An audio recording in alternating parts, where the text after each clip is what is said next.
Hi friends, मैं चंदन राज। आज हम बात करूंगा स्क्रबिंग के बारे में कि स्क्रबिंग होता क्या है, करते कैसे हैं। और आज हम जानेंगे कि जब भी किसी पेशेंट का अगर सर्जरी वगैरह होते हैं तो किन किन बातों को हम लोग लिस्ट डाउन करते हैं, किन किन बातों का हम उस चीज को पता करते हैं आप ओटी रूम में ले जाने से पहले, या फिर एनेस्थेसिया वाले जो डॉक्टर्स हैं उनको पेशेंट को देने से पहले किन किन बातों को आप ध्यान में रखते हैं और क्या क्या चीजें हम लोग चेक करते हैं, उन सभी के बारे में हम जानेंगे। या जितने भी मेडिकल फील्ड है, खासकर ओटी असिस्टेंट, इन सभी के लिए यह टॉपिक बहुत ही ज्यादा इंपॉर्टेंट है। तो चलिए फ्रेंड्स, बिना देर किए स्टार्ट करते हैं स्क्रबिंग के बारे में। बात करते हैं स्क्रबिंग होता क्या है। तो स्क्रबिंग यह एक प्रकार का प्रोसीजर है जो क्या करता है, जो कोई भी इंफेक्शन वगैरह होने से क्या करता है, उसको रिड्यूस करता है। जहां जैसे सर्जरी वगैरह होते हैं तो उस रीजन में इंफेक्शन होने से क्या करता है, उसे बचाता है। उसी चीज को क्या बोलते हैं, स्क्रबिंग बोलते हैं। तो यहां पर बोला गया कि scrubbing is the procedure which is used to reduce the chances of surgical site infection. कि ये क्या करता है कि जहां पे जो सर्जिकल साइट है, जगह है, उस जगह पे इंफेक्शन को बढ़ने से क्या करता है, रोकता है, रिड्यूस करता है। जैसे ये मानिए क्या है, ये हमारा बॉडी है और यहाँ पे क्या है, सर्जरी होने वाला है। तो क्या करता है, ये अगर हम लोग स्क्रबिंग करेंगे तो जिससे क्या होगा, यहाँ पे बैक्टीरिया जो भी इंफेक्शन वगैरह होता है उस चीज से ये क्या करेगा, प्रोटेक्ट करेगा। तो इसी चीज को हम क्या बोलते हैं, स्क्रबिंग के नाम से जानते हैं। Mainly used in the high risk case of the SSI. यानी बोला गया कि जो स्क्रबिंग है जिसका हम लोग यूज करते हैं सर्जिकल साइट इंफेक्शन के लिए, जो हाई रिस्क, जैसे कि अगर हम लोग क्या करा रहे हैं, टोटल हार्ट ट्रांसपेरेंट करवा रहे हैं या फिर टोटल नी ट्रांसपेरेंट करवा रहे हैं,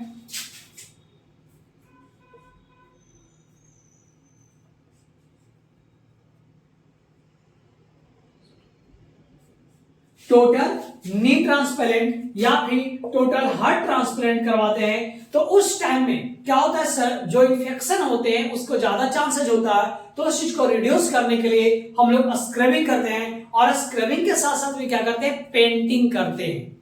तो बात करते हैं कि अगर पेंटिंग किया जाता है तो फिर स्क्रबिंग करते क्यों हैं।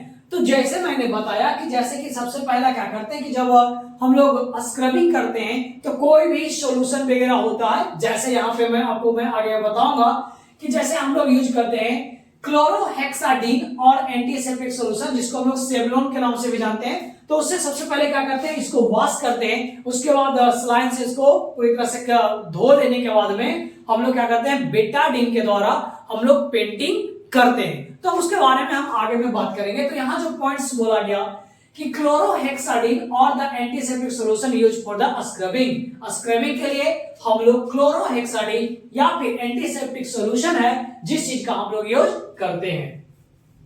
बात करेंगे कि पेंटिंग क्या होगा कि स्क्रबिंग करने के बाद में क्या होता है कि जहां हाई रिस्क होते हैं इन्फेक्शन वगैरह का, जैसे मैंने अभी बताया टोटल हार्ट ट्रांसप्लांट हो गया या फिर नी ट्रांसप्लांट हो गया, या फिर मानिए क्या है, किसी का जो एल्बो है ये क्या हो गया है, ब्रेकडाउन हो गया।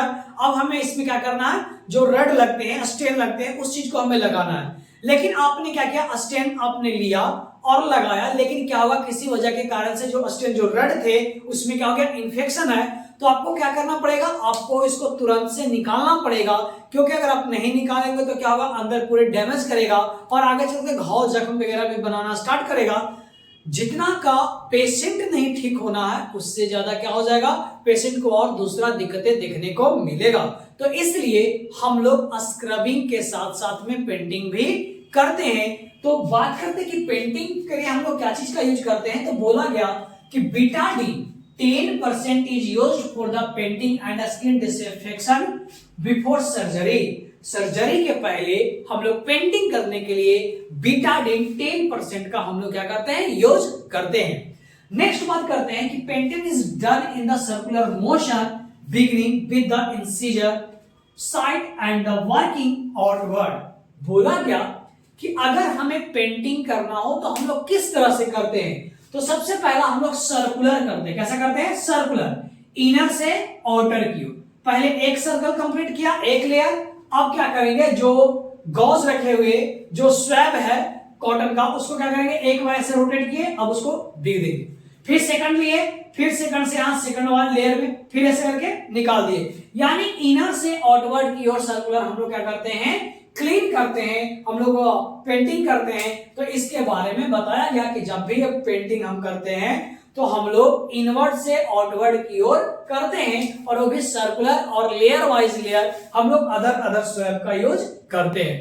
तो फ्रेंड्स, मैंने भी बात किया इंट्रोडक्शन में कि स्क्रबिंग क्या था और पेंटिंग किसे कहते हैं और क्या क्या चीज का यूज करते हैं, जिसके बारे में मैंने बात किया। सबसे पहले याद रखना फ्रेंड्स कि अगर स्क्रबिंग करते हैं तो हम लोग क्लोरोहेक्साडिन या फिर एंटीसेप्टिक सॉल्यूशन का यूज करते हैं। एंटीसेप्टिक सॉल्यूशन में जैसे शेवलॉन हो गया, उसका हम लोग यूज करते हैं। और पेंटिंग करने के लिए हम लोग 10% बेटाडीन का यूज करते हैं।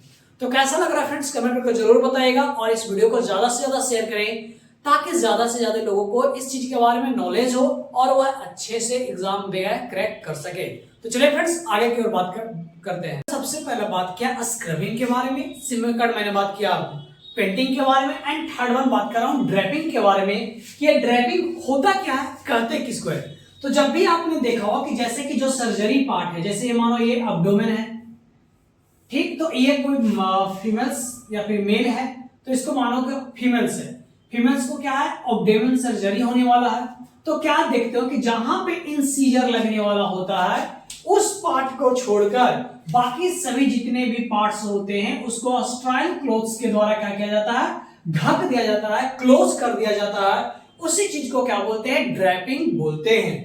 यानी यार इसको स्टेराइल क्लॉथ से इसलिए रखते हैं, स्टेराइल कहते किसको है कि वैसा थिंग्स जिसमें कोई भी बैक्टीरिया वायरस वगैरह प्रेजेंट ना हो, दम नहीं हो, तो उस चीज को क्या बोलते हैं, स्टेराइल थिंग्स बोलते हैं। तो हम लोग स्टेराइल क्लॉथ्स के द्वारा हम लोग क्या कर देते हैं, ड्रैप कर देते हैं, इसको हम झक देते हैं ताकि कोई भी इंफेक्शन वगैरह हो या आगे की ओर यहाँ पर ऊपर से ना आए। क्योंकि अगर कोई भी पर्सन वगैरह उसे तो आप स्टेराइल नहीं कर सकते हैं, उसे तो आप ऑटोक्लेव में नहीं डाल सकते हैं, बल्कि सिर्फ हम लोग इंस्ट्रूमेंट, ड्रेसेज, ये सभी को ही क्या करते हैं, स्टेराइल करते हैं। तो इसलिए हम लोग क्या करते हैं, स्टेराइल क्लॉथ से हम इसे क्लोज कर देते हैं ताकि इधर के जो माइक्रो ऑर्गेनिज्म है इधर आगे की ओर ना बढ़े, इधर की ओर है जो इधर की ओर नहीं बढ़े, और ये जो हमारा जहाँ पे इंसीजर लगने वाला है वहां पे कोई भी प्रकार का इंफेक्शन वगैरह होने के चांसेस ना रहे। तो यही बोला गया कि जो स्क्रैपिंग है या सबसे पहले हम लोग क्या करते हैं, उसमें ड्रैप करते हैं यानी झाग देते हैं, पूरी तरह से कवर कर देते हैं। और या दो प्रकार का कवर होता है, जब ड्रैपिंग करते हैं तो क्या होता है, एक कवर होता है, जिस पार्ट है उसका क्या है, कवर है, उस पार्ट को छोड़कर बाकी और पार्ट को क्या करता है, कवर कर देता है। तो इसमें जो होता है दो प्रकार का होता है, एक होता है डिस्पोजेबल और दूसरा होता है क्लोथिंग। डिस्पोजेबल में क्या हुआ कि एक बार जब यूज कर लिए उसके बाद क्या कर देंगे, डिस्पोज कर देंगे। जबकि क्लोथिंग्स में क्या होता है, उसे क्लीन करके, स्टेराइल करके उसे हम फिर से यूज में लाते हैं। बात करते हैं कि draping is the procedure of covering a patient and surroundings area of the sterile barrier. मैंने क्या बोला कि ये क्या है, जो ड्रैपिंग है या पेशेंट को जहां पे सर्जरी होने वाला है उसके चारों ओर को कवर कर देता है, बाय द किसके द्वारा, स्टेराइल बैरियर्स के द्वारा कवर कर देता है। जो आप बेटाडीन वगैरह से क्या करते हैं, पेंटिंग करते हैं, वो स्टेराइल वहां पे नहीं करता है, क्योंकि आप वो क्या करता है, क्योंकि बाहर से जो ऊपरी जो माइक्रो ऑर्गेनिज्म वगैरह होंगे वो क्या होंगे, वहां पर बैठेंगे। लेकिन जो स्टेराइल थिंग्स होता है उसमें कोई भी माइक्रो ऑर्गेनिज्म वगैरह प्रेजेंट नहीं होता है, और अगर उसी से बॉडी पार्ट्स को कवर कर दिए हैं तो उससे कोई भी क्या होता है, इन्फेक्शन वगैरह होने के चांसेस नहीं होते हैं। बात करते हैं कि primarily done by the scrub nurse and the surgical team member. पूछेगा कि हु डन द ड्रैपिंग, या फिर ये जो ड्रैपिंग है यह किसके द्वारा किया जाता है, तो किसके द्वारा किया जाता है, स्क्रब नर्स के द्वारा किया जाता है। या फिर आपको साथ में कौन है, जो सर्जिकल टीम है वो आपको जो ड्रेसेस वगैरह थे उस चीज को पहनाने में वह हेल्प करेंगे।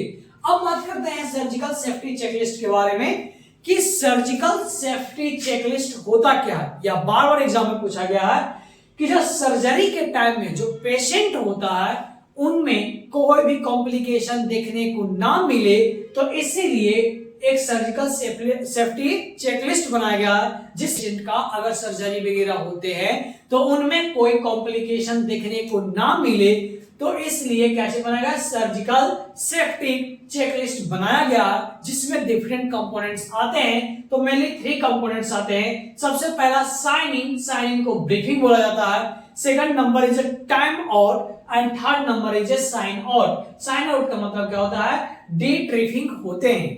अब हम इन तीनों कंपोनेंट्स के बारे में एक एक करके बात करेंगे कि साइनिंग में किन किन बातों को ध्यान देते हैं, क्या क्या चीज को हम देखते हैं, इस चीज के बारे में जानेंगे।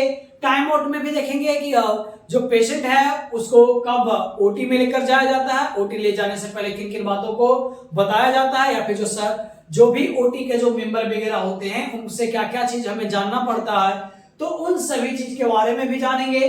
फिर साइन आउट, यानी जब भी कोई ऑपरेशन वगैरह क्या हो रहा है, डन हो जा रहा है, तो हमें किन किन बातों को ध्यान में रखेंगे, जिससे के बारे में हम बात करेंगे। तो हम बात करते हैं सबसे फर्स्ट कंपोनेंट, जिसका नाम है साइन इन, जिसको हम लोग ब्रीफिंग के नाम से जानते थे। तो बात करते हैं साइनिंग में करते कब है, क्या क्या होता है।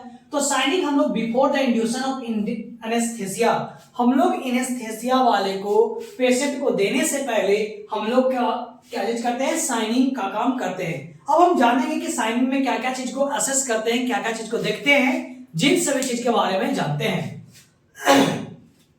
सबसे फर्स्ट बोला गया कि पेशेंट हैज कंफर्म। सबसे पहले क्या करते हैं, पेशेंट को कंफर्म करते हैं कि जो आइडेंटिटी के आधार पे, यानी जो मेरा पेशेंट है वो सही है या नहीं है। तो हम लोग कैसे आइडेंटिफाई करेंगे, तो या तो पेशेंट की फाइल है उसको देखकर, और पेशेंट से पूछेंगे आपका नाम क्या है, तो अगर वो नाम बताता है और फाइल से मैच कर रहा है तो ठीक है। या फिर कहीं का जाएगा तो हाथ में क्या होता है, उसका पूरे आइडेंटिटी मारा हुआ रहता है, तो आप उसको सभी देखकर क्या कर सकते हैं, मिला सकते हैं। या फिर पेशेंट है जो अनकॉन्शियस है, तो वैसे में उनके अटेंडेंट के द्वारा हम लोग क्या करते हैं, आइडेंटिफाई करते हैं कि जो मेरा जो सर्जरी वाला जो पेशेंट था वो वही है या नहीं है। सेकंड बात करते हैं साइड के आधार पे कि जो पर्सन है उसका जो ऑपरेशन हो रहा है वह लेफ्ट साइड हो रहा है या राइट साइड हो रहा है, या फिर राइट हैंड है या लेफ्ट हैंड है, या फिर माउथ है। तो साइड के हम लोग पता करते हैं। तो बेसिकली ये जो साइड है कि कहां पर होगा, उस चीज को कौन आइडेंटिफाई करता है, डॉक्टर आइडेंटिफाई करता है कि इसको राइट साइड में इंसिजर लगाने वाला हूं या लेफ्ट साइड में लगाऊंगा, तो उसको कौन करता है, आइडेंटिफाई डॉक्टर करते हैं।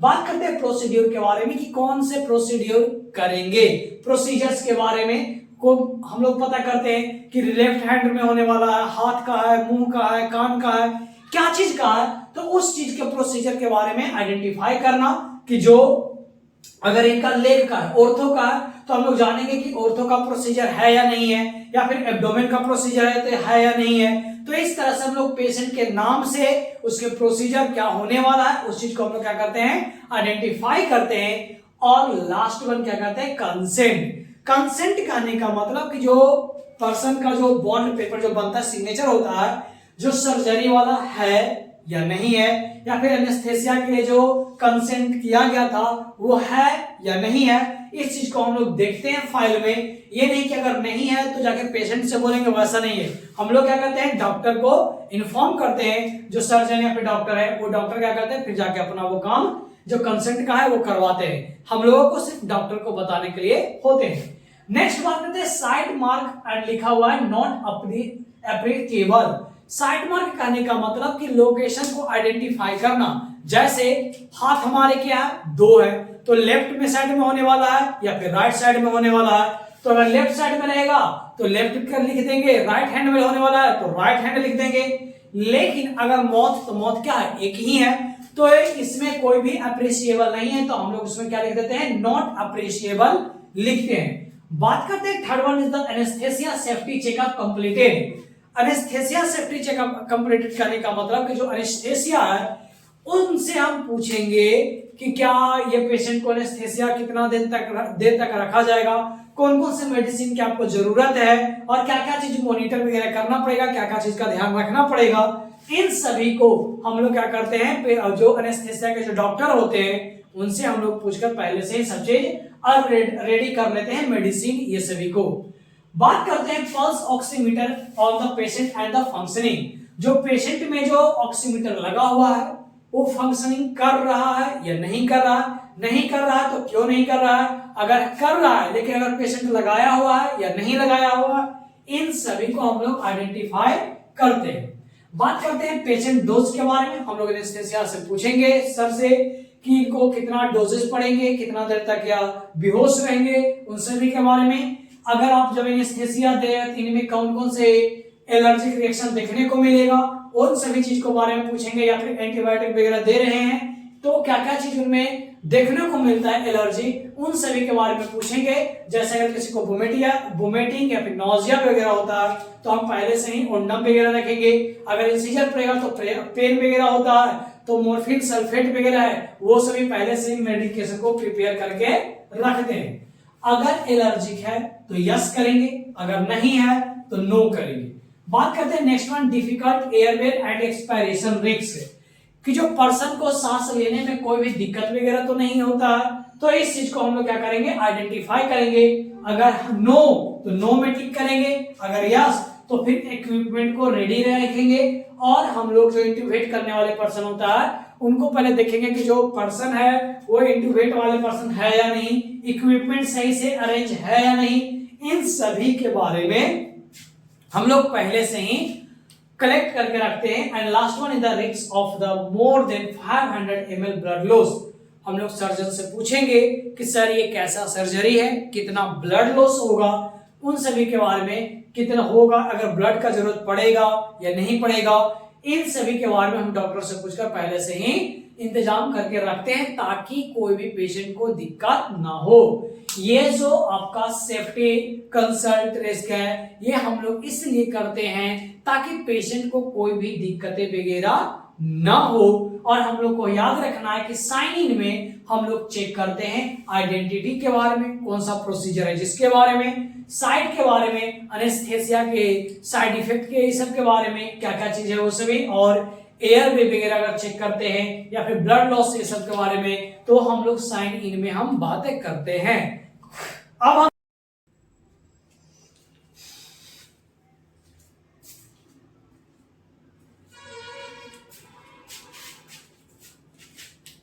तो बात करते हैं सेकंड टाइम आउट के बारे में, कि टाइम आउट में क्या होता है कि बिफोर द इंसीजर, यानी इंसीजर लगाने के पहले, कट लगाने के पहले किन किन बातों को ध्यान में रखा जाता है जिसके बारे में बात करेंगे। सबसे पहला बोला गया confirm all the team members have introduced themselves by the name and role. जितने भी टीम मेंबर हैं उन सभी के नेम और उसका क्या काम है उस नाम लेकर उसको मिलाएंगे। जैसे डॉक्टर संजीव सर्जन, या फिर सीमा राय दैट इज क्या हो गया वो स्क्रब नर्स, या फिर जो doctor Suraj that is OT assistant. तो इस तरह से उसके नाम के साथ में उसका जो वर्क है उस रोल के बारे में उसको क्या करेंगे, बताएंगे, और हम एक बार सबको मिला लेंगे।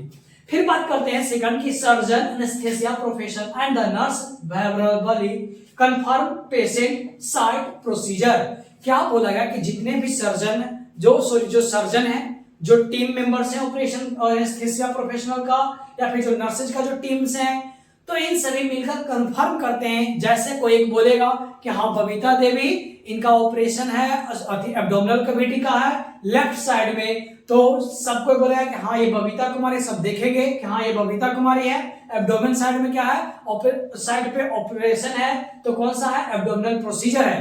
तो ये तीनों सबको मिलकर क्या करेंगे, एक एक चेक करते हुए क्या करेंगे, इसको आइडेंटिफाई करेंगे। और उसको ताकि ये इसलिए किया जाता है, बार बार देखा जाता है कि कभी पेशेंट को गलत जगह पे इंसीजर ना लग जाए, या फिर कोई अनदर पेशेंट को क्या हो जाए, सर्जरी अलग प्लेस पे ना हो जाए। तो इसलिए इनको हम बार बार आइडेंटिटी को मिलाते हैं। हम लोग शुरू में भी साइन इन में भी मिला रहे थे बहुत ज्यादा, और साइन आउट में हम लोग सर्जन इसके के द्वारा क्या करते हैं, सभी टीम मेंबर्स के साथ में एक बार मिला लेते हैं। बात करते हैं एंटीसिपेटेड क्रिटिकल इवेंट्स के बारे में। इसमें क्या होता है, surgeon review what are the critical और the unexpected steps, operative duration, anticipated blood loss. क्या बोलते हैं कि हम लोग सर्जन के द्वारा हम लोग पूछते हैं कि क्या इनमें कोई भी दिक्कत वगैरह तो देखने को लिए नहीं मिलेगा। तो सर्जन होंगे, अगर कुछ रहेगा क्रिटिकल तो अपने आप खुद बता देंगे। जैसे यूट्रस वगैरह का रिमूवल होता है तो उसमें क्या होता है, जो ब्लड वेसल्स वगैरह होते हैं, अगर मानो क्या हो गया या फिर सिस्ट वगैरह का फॉर्मेशन है तो उसमें ब्लड वेसल्स वगैरह कोई रप्चर होने वाला है या फिर आर्टरी, तो बता देंगे कि इसमें ज्यादा चांसेस क्या है कि ये आर्टरी कटेंगे, या फिर वो ये बताते हैं कि इतना ब्लड लॉस होने के चांसेस है, या फिर जो एक्सपेक्टेड ड्यूरेशन, जो ऑपरेशन का जो ड्यूरेशन है उसके बारे में वो बताएंगे कि ये कम से कम 3 से 4 घंटे का ऑपरेशन ड्यूरेशन चलेगा, या फिर इतना ब्लड लॉस होगा। जो इन सभी के बारे में क्या करता है जो सर्जन है वो पहले से ही क्या करेंगे इन्फॉर्म कर देंगे, या फिर उनसे पूछकर हम लोग क्या करेंगे इन्फॉर्म ले लेते हैं। बात करते हैं anaesthesia team review, are there any patient specific concern. जो एनेस्थेसिया टीम है वो उससे हम लोग कंसर्न कर लेंगे कि पेशेंट को कोई भी दिक्कत वगैरह तो नहीं है, बाद में आगे दिक्कत वगैरह तो नहीं होगा। अगर कोई दिक्कत रहेगा तो एनेस्थेसिया वाले जैसे आपको बता देंगे, अगर मानो कि उसका रिस्पायरेशन सांस लेने में दिक्कत है तो आपको बता देंगे कि उसको सांस ब्रीथिंग पैटर्न में क्या है दिक्कत है, तो आपको जितने भी इक्विपमेंट वगैरह है उसको रेडी रखना पड़ेगा, प्लस जो इंट्यूबेट वगैरह सब करवाते हैं तो वो क्लाइंट भी जो पर्सन रहेगा वो भी पहले से ही क्या रहेंगे रेडी रहेंगे। बात करते हैं नर्सिंग टीम रिव्यू के बारे में कि है sterility including the indicator result been be confirmed are the other equipment issues और एनी कंसर्न। देखो नर्सिंग टीम रिव्यू करने का मतलब क्या हुआ कि हम लोग पूछते हैं कि हाँ नर्सेज से पूछा जाता है कि क्या कोई दिक्कत वगैरह देखने को है, जितने भी इंस्ट्रूमेंट वगैरह है वो स्टराइल है या नहीं है, जो भी आप प्रोसीजर वगैरह में जब हेल्प करो तो अपना हाथ को भी स्टराइल डिसइंफेक्ट रख रहे हो या नहीं रख रहे हो, और जो इंस्ट्रूमेंट वगैरह है वो स्टराइल है या नहीं। तो इंस्ट्रूमेंट वगैरह को पता करने के लिए क्या किया जाता है, एक इंडिकेटर रिजल्ट होता है मशीन, उसको क्या किया जाता है उस इंस्ट्रूमेंट बॉक्स के अंदर में डाला जाता है, अगर वो स्टाइल जाता है तो आपको बता देता है। बात करते हैं anti prophylaxis been be given after within the last 60 minute, कि जब भी ओटी ऑपरेशन वगैरह होने वाला तो उसको 60 मिनट के पहले एक एंटी प्रोफाइलैक्सिस इंजेक्शन है वो लगा है या नहीं लगा है, यस या नो में बताना रहता है। Last one is an essential imaging display, कि कोई अगर डिस्प्ले वगैरह जैसे कि अगर ऑर्थो का केसेज होते हैं तो एक्सरे वगैरह जो होते हैं वो सामने में लगा दिया जाता है ताकि वो सर्जन है वो देख के करेक्टली कर सके। तो फ्रेंड्स जो आप देखे टाइम आउट में देखे जो इन सभी बातों को ध्यान में रखा जाता है। अब बचे हैं साइन आउट के बारे में जो हम नेक्स्ट डे में बात करेंगे, और कुछ इंपॉर्टेंट पॉइंट्स हैं उन सभी के बारे में भी डील करेंगे। आपको कैसा लगा फ्रेंड्स कमेंट करके जरूर बताइएगा, हमारे चैनल को सब्सक्राइब करना ना भूलें, इस वीडियो को ज्यादा से ज्यादा शेयर करें। Thank you so much friends, support medical nursing 2.0।